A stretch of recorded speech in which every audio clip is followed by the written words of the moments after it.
The A game is back, and we're ready for another week of Mountaineer sports. Lots to catch you up on from last week, and plenty more you need to know about App State athletics beginning this week.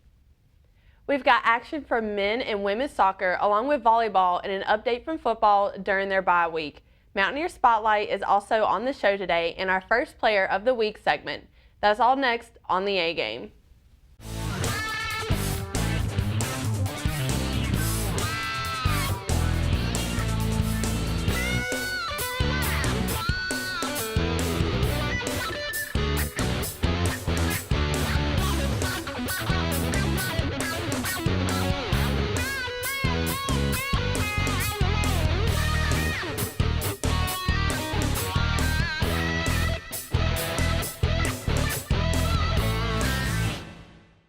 App State women's soccer team played Arkansas State to a 1-1 tie at home Friday evening.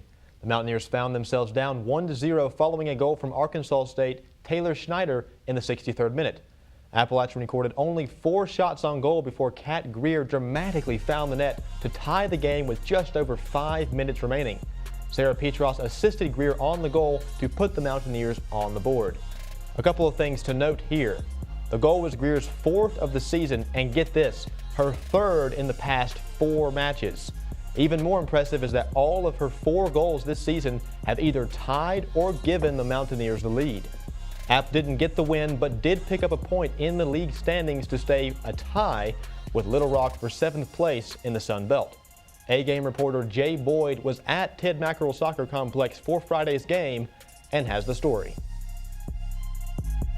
App State tied Arkansas State here at Ted Mackerel Stadium on Friday night.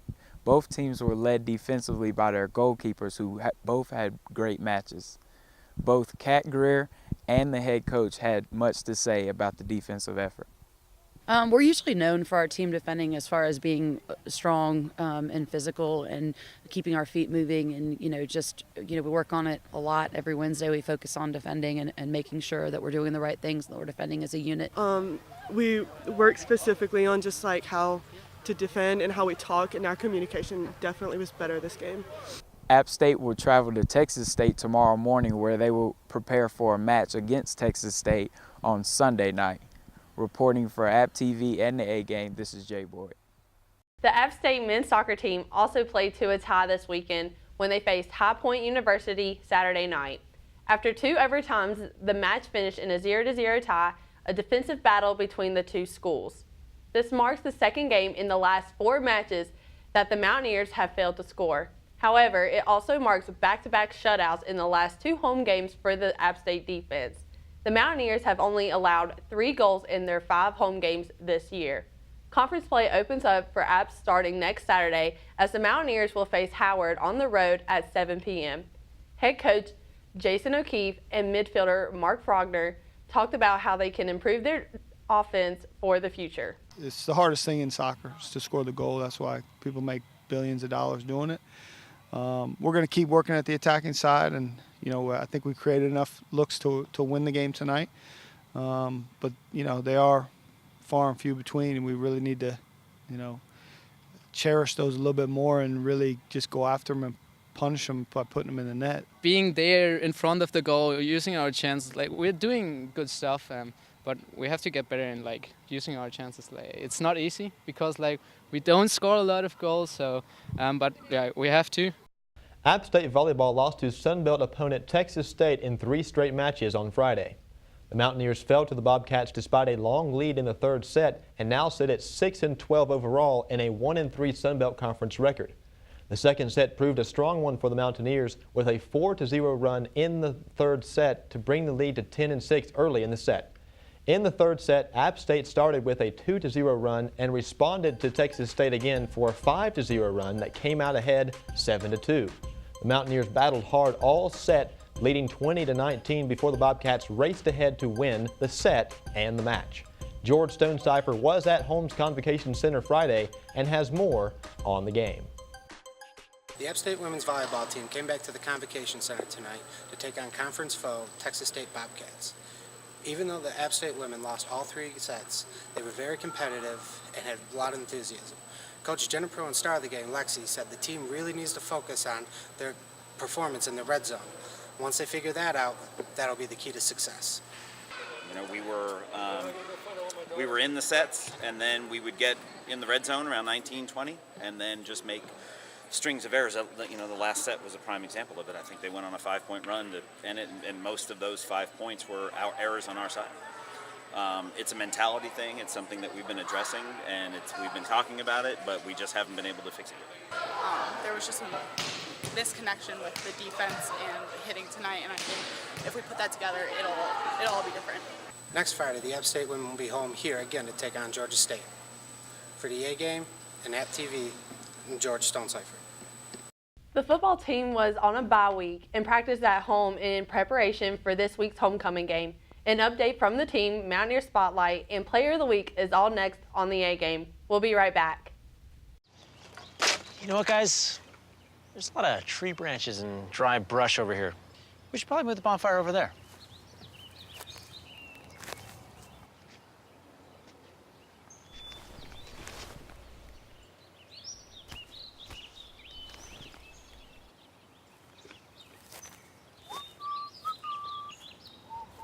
I'm guessing Smokey liked that idea.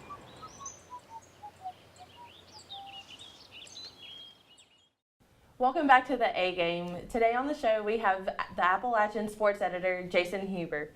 All right, so Jason, I'm just going to go ahead and get right into it. The volleyball game Friday, the girls looked strong like the beginning of the sets, but they always seem to not be able to finish come like point 20. Like, is there anything that you've seen that they could probably work on? Well, that's one of the things that head coach Matt Ginepro talked about after the game was the red zone problems. And the red zone, even though it's not an official term in volleyball, that refers to once the two teams get over 20 points and who's able to execute when it gets down to that. And on Friday night especially, and in other games this season, they proved that they're still struggling to do that. I think at one point they were up, it was like 20-17, and they ended up losing. They lost all 3 sets 25-21. And that was, it just kind of showed how their red zone efficiency isn't there yet. And they kind of did the same thing today against UT Arlington. They lost a little bit more. It was more of a struggle for them. But in the first set, they were playing the best out of the 3 sets, and they ended up losing in the red zone, and once they got to around 20 points. And another thing that Coach Ginepro mentioned is how youth really isn't an issue for them. It always seems to be the freshmen making the bigger plays on the team. What do you think, like, the upperclassmen should be taken away from the underclassmen? I think that's a good point of what he said, is because at the beginning of the season with the team, of like our volleyball team that is so young, you want to go ask the coaches, hey, will this get better with some of these young players we have? The thing is, we're halfway through the season now, and these freshmen are leading the team.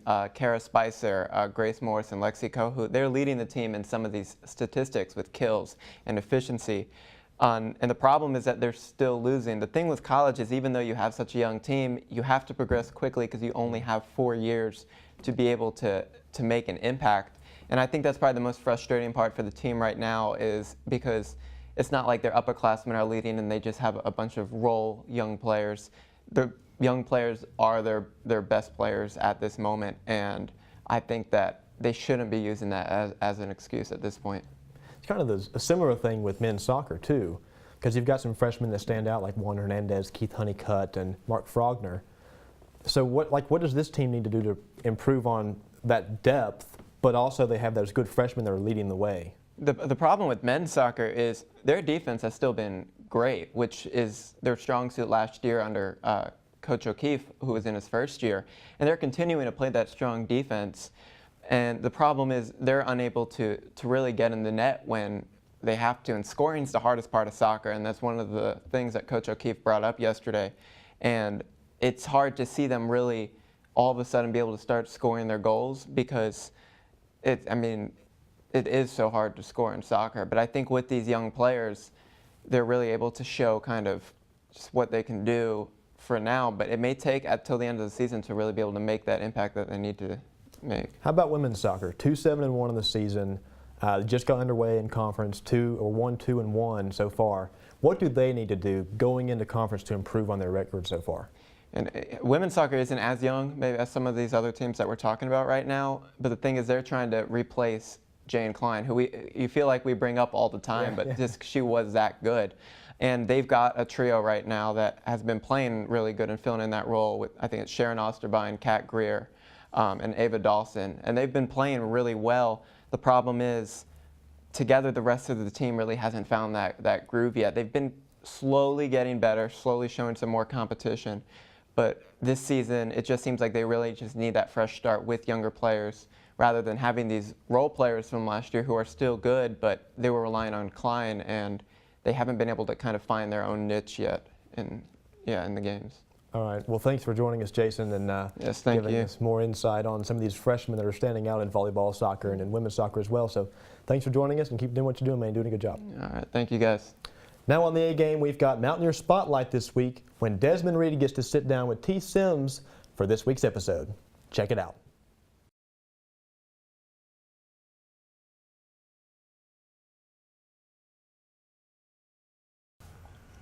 Welcome to Mountaineer Spotlight. I'm Desmond Reed, and I'm here with Appalachian State's own defensive end T. Sims. Now let's go ahead and jump right into it, T. Coming from a disciplined junior college like Georgia Military, how did that prepare you for App State? Prepared me good. Going through all the training and making sure you on time, making sure you got to have everything right, and getting up early, really. And once I got to App State, it got me getting up early was really nothing to me. And the way the coaches is disciplined here, and coming from military school, really no difference. Now coming off your junior year, you went down with a Achilles injury. Now most people coming off an injury, it's very hard for coming from something like that. Kobe Bryant and so forth, they come having injuries like that. How did you program your mind and bounce back from injury such? I put in my mind I couldn't let it faze me, because if I keep thinking about it all the time, it'll probably happen again or something else will happen. So I just put in my mind every time I practice, workout, and when to do what I had to do, I wasn't thinking about my leg. Now, y'all won the Sun Belt last year. Everybody's coming at you this year. What do you think we'll have to take to get back to get another Sun Belt championship? We got to work even harder because we got a big target on our back because everybody know we won the Sun Belt. We got a good team, and we have to go out every day at practice and prepare and do a good job at working hard. All right, now, my thing before the game, I always like to have some music. I need something to get me bobbing before the game. What you got? What you listen to? What you play? I listen to all kind of music, but it's mostly Atlanta rappers. I listen to Future, Young Nudie, Key Glock. There's a few rappers I listen to. All right. What is some areas in your game that you feel like you have done a lot better this past off season to take it to another level? Really, I've been trying to work on my get off and other stuff with my things I know I need to work on, my little things like my hip and really my second wind, just going even harder. And I think if I keep working on that and keep doing it, I think I'll be successful. Okay. Now you from Georgia. Pretty much everybody on the team is from Georgia. How does that, all go into playing together on the same field and, just vibing off each other? It's kind of cool because, some of us done played against each other in high school, you know what I'm saying? We done seen each other at camps or something like that. So once we get on the field together, we got kind of know each other. So we got a little bond. And it make us go out there and we trust each other and we can go out there and win. All right, now, two things. Now, if I throw you in a room with a snake or a spider, which one you be terrified of? Probably spider. I ain't too much. I just don't. Spiders. I seen a movie called 8 Legs. I just scared of spider sense. So I'll make sure I put a couple spiders in your locker for the game. Nah. All right, this is T. Sims. I'm Desmond Reed. Now, thanks for joining Mountaineer Spotlight. Hey, Hard, what's this? That's my resignation letter. You're resigning. Why? Because you're constantly ignoring me. You're half as active as you used to be, and you get stuff like this. You've been putting me under a lot of pressure lately. That's why I'm ready to quit. I forgot. I'll do better. Please, don't quit on me. Okay, but remember, it's not what you say, it's what you do. Listen to your heart. Don't let it quit on you. Let's go for a walk. Uncontrolled high blood pressure could lead to a stroke, heart attack, or death. Get yours to a healthy range before it's too late. This new mom is struggling to Get the skates just right. Now she's holding on for dear life. You don't have to be perfect to be a perfect parent. Thousands of siblings in foster care will take you just as you are. Welcome back to the A Game. Thanks to Desmond Reed for doing this week's Mountaineer Spotlight. App State football will be amping up for this weekend's homecoming game at The Rock, and for more on the team and what they're looking forward to in New Mexico State, we turn to Braxton Critcher, who was at practice this week. Your Appalachian State Mountaineers are coming off a bye week, and after a full week of practice here at Kid Brewer Stadium, the Black and Gold will host New Mexico State this Saturday at 3:30 for homecoming. The Apps beat the Aggies last season 37-7, but head coach Scott Satterfield and defensive back Clifton Duck said that the defense of New Mexico State is what they fear the most. I think they're maybe top of the Sun Belt in sacks. They also have a lot of turnovers, and I think they had a corner, had 3 picks last week. So defensively, they're playing a lot better. They're scoring a lot of points. We're going to have to be on our game. I think offensively and defensively, in particular, in order to have a chance to win. This year they got their running back more healthy. Last year I don't think he was playing to his best capability when we played him, but he's definitely back in full force and making a lot of plays, and they have a high-powered passing attack this year. We're looking to stop that. I tell our guys, we're not good enough just to show up. We saw that at Texas State, and we escaped with a win. So we have to come out and play as hard as we can play in order to have a chance. The football team will continue practicing this week at home in preparation for New Mexico State, and they'll try and begin the conference season in the Sun Belt 2-0 this weekend. For AppTV and the A Game, I'm Braxton Critcher. Appalachian State basketball is back, and both men's and women's teams begin practice this week on campus. Men's head coach Jim Fox has high expectations entering his 4th season on the sidelines as he returns seniors Griffin Kinney and Ronchad Shabazz. The team returns 5 players who started at least 4 games and all played double-digit minutes this past season. They open their season November the 7th with a home exhibition match and tip off the regular season November the 11th at home against Toca Falls. For the women's team, head coach Angel Elderkin is also entering her 4th season as coach and will face a difficult task in replacing Bria Carter and Joy Jones, who both graduated last year. Guard Maddie Story and Caitlin Doob are also seniors on the team this year and will look to replace the roles that were left from Carter and Jones last season. Story averaged 13.3 points per game last year while grabbing a team-leading 7 rebounds a game. The team will open their season at home against Georgia Tech on November the 10th. Here at the A Game, we cover a lot of App State sports here on campus. We try and cover stories not only about the teams that we love to watch, but the players on those teams. So far this fall season of Appalachian State sports, we have seen many outstanding performances. From Juan Hernandez's 2 goals in his freshman debut at home last month to Taylor Lamb's 5 touchdowns against Savannah State. We have already witnessed several outstanding performances by our own student athletes. So starting this week here on the A Game, we will be presenting to you an App State Player of the Week. We'll be keeping tabs on them every week on campus and telling you about who stood out this week and who gets the honor of the A Game's Player of the Week. The very first Player of the Week this week goes to Lexi Cohutta of the volleyball team. Despite her team losing twice this week, Cohutta led the team in kills for both the matches. In Friday night's game, the freshman tallied 12 kills and then added 7 more to her season total of 194. Cohutta is majoring in exercise science and is 3rd on the team in kills behind leader and fellow freshman Kara Spicer. Cohutta also has 28 blocks on the season and 6 serving aces. Congrats to Lexi Cohutta of Appalachian State's volleyball team for winning the first ever Player of the Week presented by the A Game. Stay tuned for next week's episode and next week's Player of the Week. If you have suggestions on any App State athletic player that should be considered for this week's honor, message us on Facebook or on Twitter. You can find us by searching @the-A-Game Sports on both of those social media sites. That's going to do it for Week 5 of the A Game here on AppTV. Like and follow us on social media for more App State sports and never miss a moment of the teams you love. See you next week.